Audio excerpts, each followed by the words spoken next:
always wanted to be like a police officer. I want to be a fireman. It's like stuff on TV. I don't know, it's like every week I find a different subject on TV and I'm like, oh, I want to do this. I wanted to be a teacher because I always used to play like teaching and stuff with my Barbies. Believe it or not, but I wanted to be a cop or in the Army.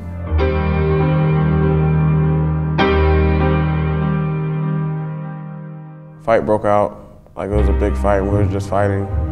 And then next thing you know, people started shooting. I'd have been shot at plenty of times, but like, it never like came like close. I was sitting down, it was like an exact moment. I had turned and like I just saw a bullet like fly past my head. And once I saw that, I was like, you know, I don't want to die.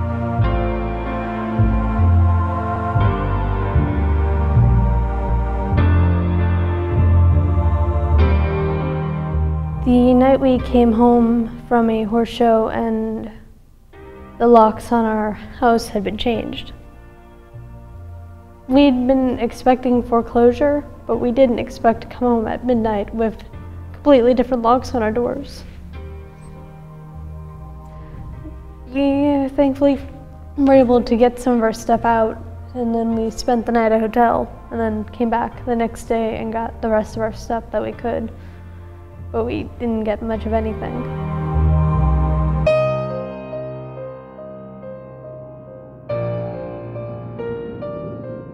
She'd been working 2 jobs, one at a farm and one for the Disney Reservation Center in Tampa.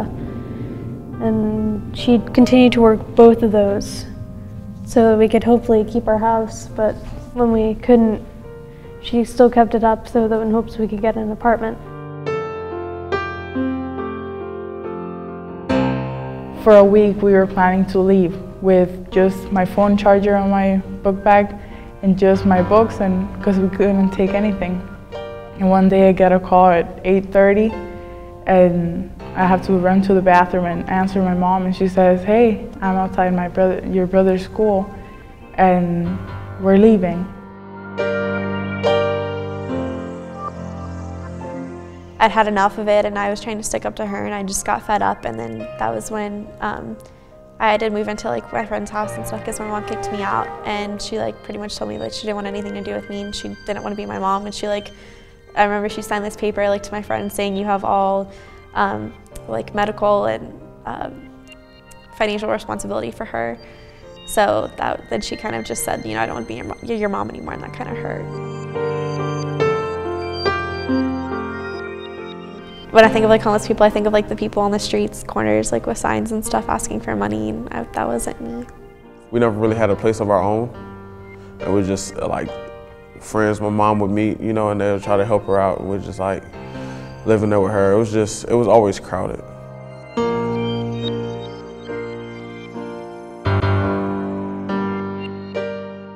I didn't know there was anything like this, and I never thought people were like this, or there's any organization like it or anything like that, so I didn't know what to expect from here. One day my mom, my brother and I were sitting on a sidewalk with nothing, absolutely nothing, rather than my school uniform and my brother and my mom.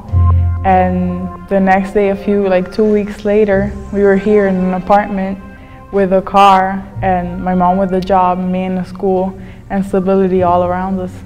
Even though we don't have a house or an apartment, I go to the school that I'd wanted to. My mom has 1 job now, and she doesn't have to work 2 jobs to keep everything going. And I actually get to see my mom a little more than I used to.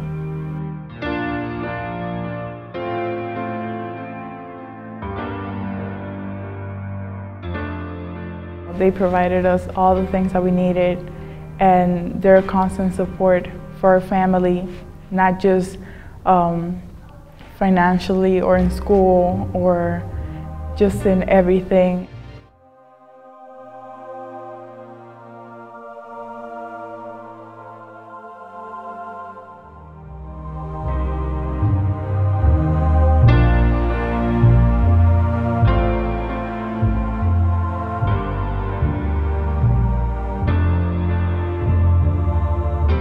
She keeps me on track, like whenever like I think like I can't do it, like she tells me like I can, and like I know like when I call her, like she's gonna answer and she's gonna like talk me out of like talk me through it. Kids say they don't want boundaries, but 99% of the time they do. They want somebody who they know will be like, wait a minute, where are you? You know, you haven't shown up today, or yeah, you know. They say they don't want it, but they do. They want to know that somebody's there. It's like we joke about like, we laugh and we like have fun together, and like we have this like bond where it's like she's my mentor, but we're like friends at the same time. Like we just get along so well.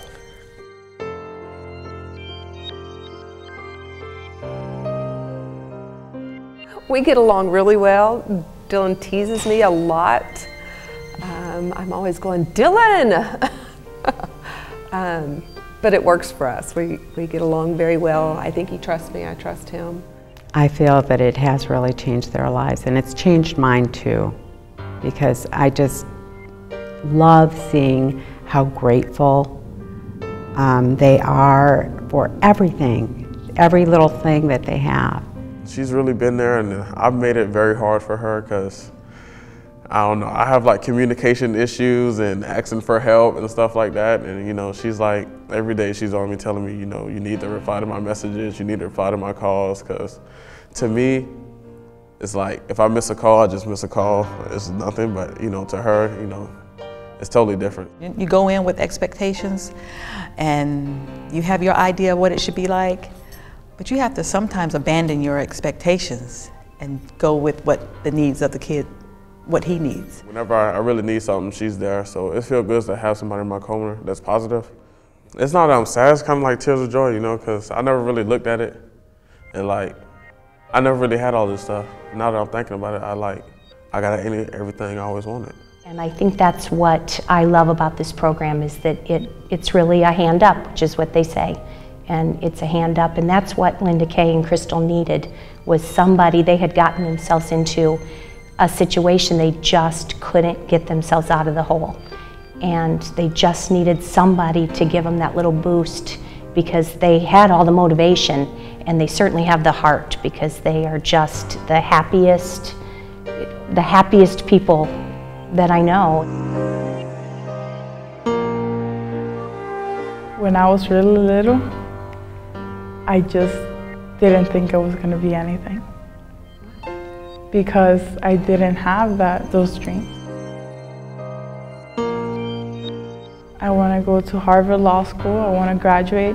I want to be one of the most prominent women in this nation and in the world, and I know I can do it. Now I want to be a marine biologist. I would like to play in NFL, but you know, who wouldn't want that, you know?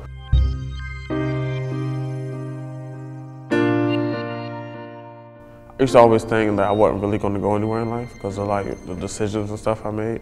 And like, I don't know, like one of my biggest fears that all the bad things I ever did was like gonna catch up to me, like my past coming back to hunt me or whatever. And like, so I really just, for a moment of time, I just gave up on everything. Like I didn't like school. And the only reason I came was just so I can play football. But then, you know, I learned you gotta, you know, actually show up in classes and do work to do that. So I did just enough to get by.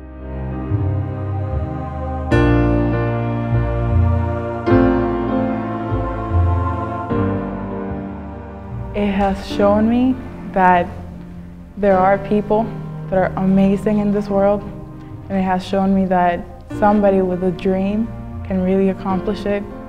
Like, changing the world is not changing a million people, but changing one life at a time.